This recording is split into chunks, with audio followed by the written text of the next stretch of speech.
नमस्कार प्रिय छात्रों, आराधना हिंदी साहित्य में आपका स्वागत है।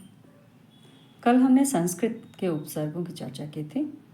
आज हम हिंदी के उपसर्ग को लेकर प्रस्तुत हैं कि हिंदी के कुछ उपसर्गों को आइए देखते हैं। पहला है भिन्न। भिन्न का अर्थ होता है कि निषेध, निषेध यानी बिना। तो उदाहरण देखिए, जाने से बिन जाने, बिन देखा, बिन बोया, बिन मांगा। दूसरा है दू। दू का अर्थ होता है हीन या बुरा। दुबला, दुलार, दुकाल, दुसर, दुराव। उसी तरह नी शब्द का अर्थ है रहित। जहाँ भी नी लगा है वो रहित यानी अभाव को दर्शाता है। निठल्ला, निधड़क, निकम्मा, निगोड़ा, निडर। अगला है अध। अध माने आधा। अध जला, अध मरा, अध पका, अध कचरा, है ना। आधे हुए के प्रयोग के लिए इसका प्रयोग किया जाता है। उन माने एकदम। 19, 29, 49, 59 माने एक कम, उस संख्या से एक कम। अन का अर्थ अभाव निषेध के लिए होता है। अनहोनी, अनदेखी, अनमोल, अनमना, अनपढ़।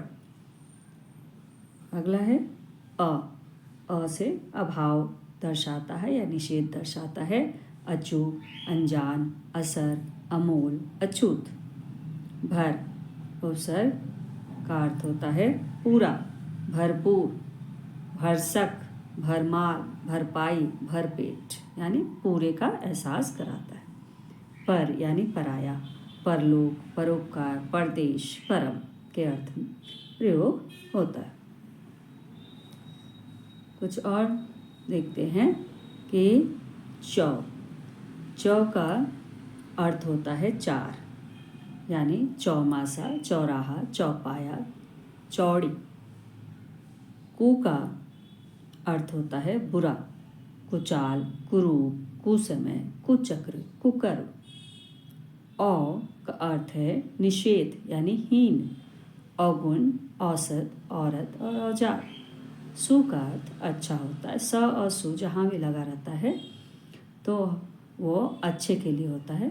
सुजन, सुघड़, सगुन, सुख आदि। इस तरह हमने देखा हिंदी के कुछ उपसर्गों को। आइए अब देखते हैं उर्दू के कुछ उपसर्ग। जैसे उपसर्ग है ना।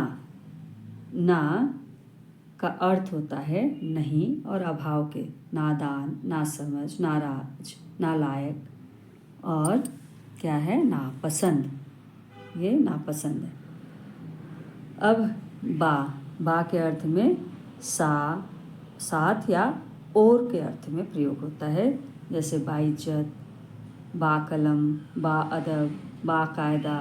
हाँ, और उसके बाद बामुहाली क्या है, बामुलाहिजा।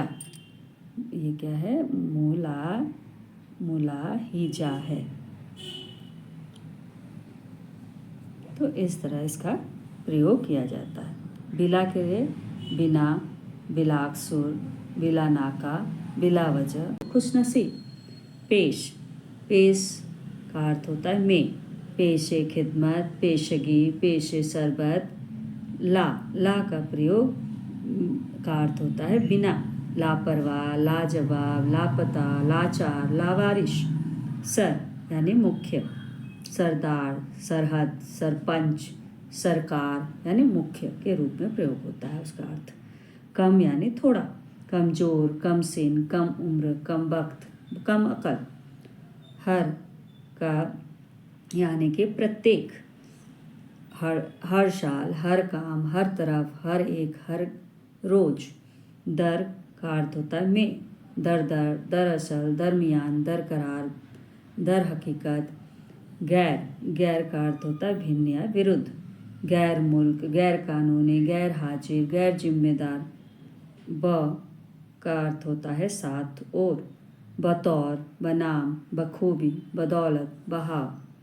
फिल का अर्थ होता है में, फिलहाल, फिल हकीकत, फिल फॉर, और हम का अर्थ होता है साथ या समान, हमरा, हम वतन, हम उम्र, हम शकल, हम दर्द।